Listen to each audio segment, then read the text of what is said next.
let's get into it. We'll begin with Thursday night, August 31st, Kent State Golden Flashes taking on the UCF Knights. It's UCF 37-point home favorites right now, 57 the total here in this game. There may not be any bigger change from one year to the next than with Kent State.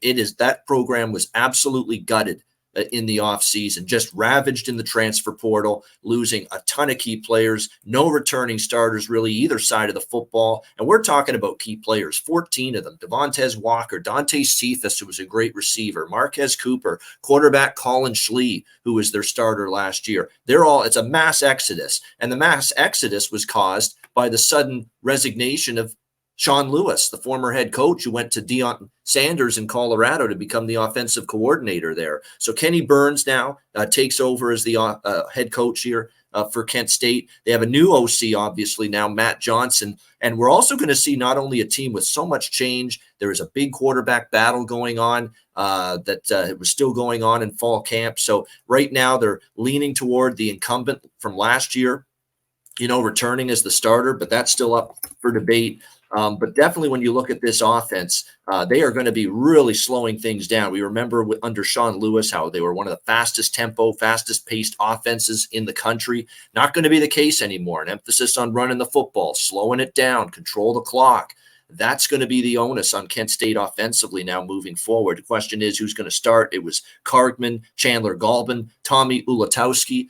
Griffin Brewster even was in the battle for this quarterback spot, so they seem to be kind of unsure. They've got a pretty decent running back group with Xavier Williams and Kai Thomas, who transfers in from Kansas. But, at receiver, there's not a lot in terms of high-level skill position weapons in the passing game. And the defense, which, wasn't very good last year, they're going to be equally as bad this year, it looks like. And the secondary in particular could be rough. For UCF, not too many changes. Still have Gus Malzahn head coach. You still have John Reese Plumlee, but there is one key change. Darren Hinshaw, now the new offensive coordinator, the guy that played quarterback for this UCF team. So it's really his alma mater, and now he's the OC here under Malzahn. And the reason I want to point this out is because, we've known UCF's offense to be run-oriented, tempo spread, run-heavy. John Reese Plumlee, a guy that we think better of running quarterback than a pure pocket passer. Well, Gus Malzahn brings in Hinshaw specifically to help the passing game.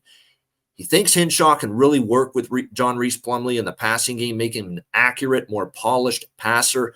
And from all indications, he's taken a huge step forward in fall camp with his accuracy, working with the new OC, Darren Hinshaw. So that is significant, because if John Reese Plumlee can get the throwing element to match how good he is athletically running with the football as a dual threat quarterback, then the sky's the limit for UCF, offensively. And I know they lose Isaiah Bauer, the running back, but they've still got a couple of really good options there, in my opinion, to be able to run the ball, with RJ Harvey especially going to take the lead back role, Javon Baker, Kobe Hudson leading them at receiver, Alec Holler, solid tight end. They're going to be able to put up points. And when you think of how Kent State's got nobody back on both sides of the ball, including on defense, this could be ugly for them trying to stop this UCF offense, especially if John Reese Plumlee's a better passer, as we're being led to believe based on the fall camp reports. So I kind of think a team total toward the over for UCF would be worth a look. I prefer that than the full game over, because I just don't know how much success, if any, Kent State's going to have starting over, new quarterback on offense, total scheme change from a high up tempo, pass heavy offense now to more of a slow it down, control the clock, run heavy offense. It's a big change in scheme from one year to the next. So not a strong opinion on this game, but I do have a lean at the very least to UCF team total here over. Even though it's pretty high, you're looking at around, it looks like it'll probably be, when you look at their 37-point favorite, so that team total, when it's all said and done here, is probably going to be in that 42, 45 range. I would expect they're probably going to be able to put up a lot of points here. What do you think here, Conor? Kent State, UCF? You mentioned it. This Kent State team, probably one of the teams hit the hardest, just tons of kids gone here by the transfer portal. You know what? He's gone, but we'll see. We'll get to Schlee going to UCLA, because I have questions with him, even though he's okay here at Kent State. You mentioned the top wideout, but to Penn State, even their kicker, he went to Ohio State. He just they don't have much left. The defense wasn't very good. The flip side, Plumlee's back. I think he'll be even better. You mentioned it, dual threat quarterback. I think he gets the job done. You mentioned Harvey. I think this is just too many points to lay. I just, this week one here, I know Kent State is bad, but I want nothing to do with the game. Free bet, I'd maybe take these points, but I'm off. Yeah, I mean, they're near the bottom of FBS college football this season, Kent State, as far as returning production is concerned.